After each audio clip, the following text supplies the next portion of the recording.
One of the biggest struggles I ever had as a priest was when I was asked to go back to school. And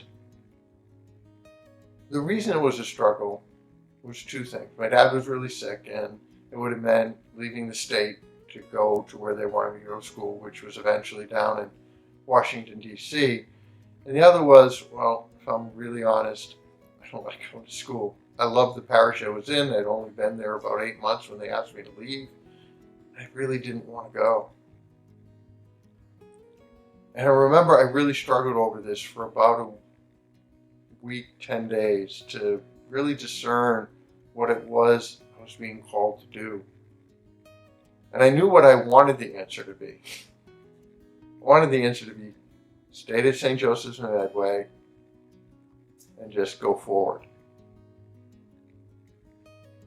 But eventually I came to realize God was asking me to leave. He's asking me to go back to school. He's asking me to do what I didn't want to do. And it was a struggle, but eventually I said yes.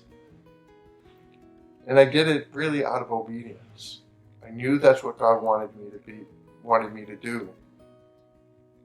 And so I did it. And over time, both through that and many other times in my life, I've come to realize the truth.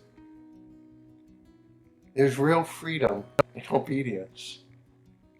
You know, I look at my life as a priest, pretty much, actually none of my assignments were assignments I picked, that I really sought out. Each and every one of my assignments as a priest was one that I accepted out of obedience. And as I said, there's a freedom there because as I entered into it, it was really about discovering what was God's expectations, where was God leading me, what was God trying to teach me, what was happening here.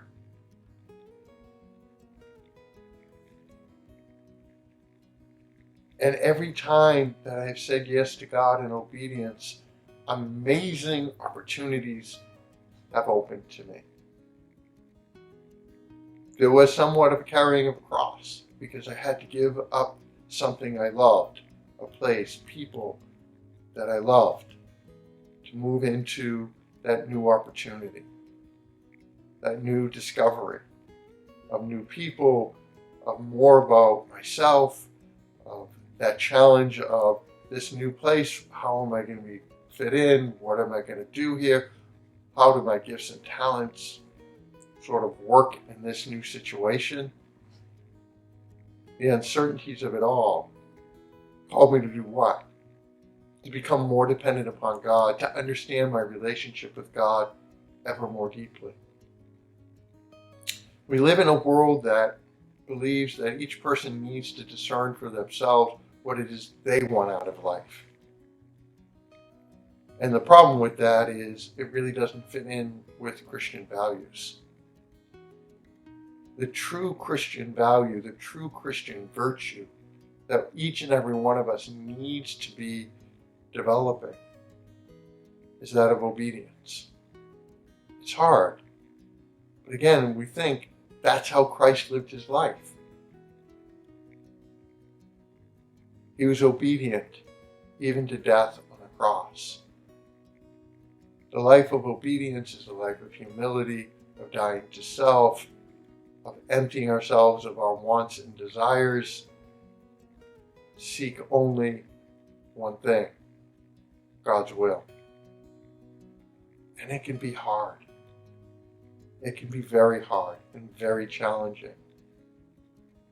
But in my over now 26 years of priesthood, what I've discovered is there's a gift in obedience that can't exist and really doesn't exist anywhere else.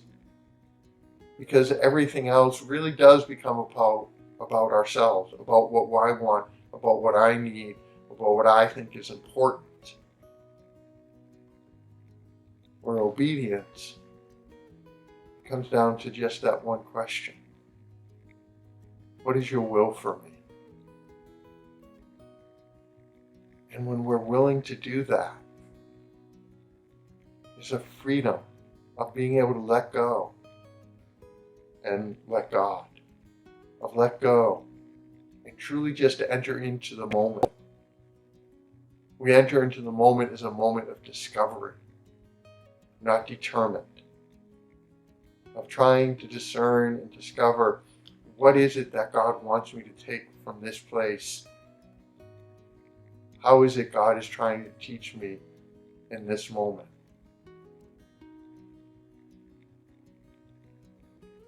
May we truly open ourselves to that greatest of Christian virtues that really allows us to align our lives more fully with Christ, because that is what allows us to be truly His disciple and take up the cross by simply being obedient. God bless.